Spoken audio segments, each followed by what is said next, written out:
60 secondes expat. L'actu de la mobilité internationale. Préparé et présenté par Jeanne. Quand on parle d'expatriation en Europe, le Danemark revient souvent comme un exemple en matière de conditions de travail.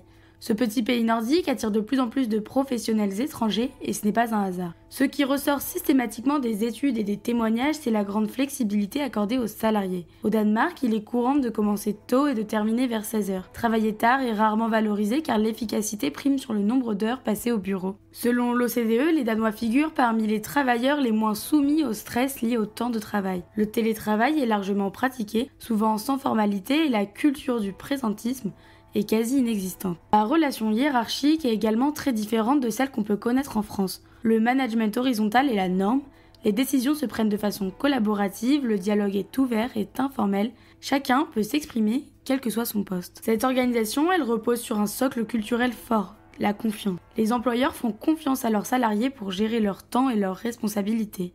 Et cela fonctionne puisque le Danemark reste l'un des pays les plus productifs d'Europe, avec une qualité de vie parmi les plus élevées. Un autre point clé est celui de l'équilibre vie professionnelle et vie personnelle. Il est protégé, respecté et presque sacré.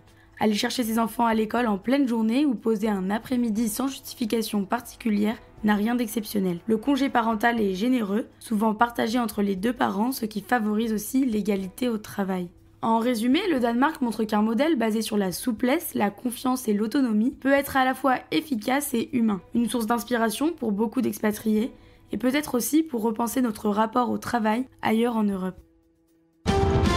Retrouvez 60 secondes expat en podcast sur françaisdanslemonde.fr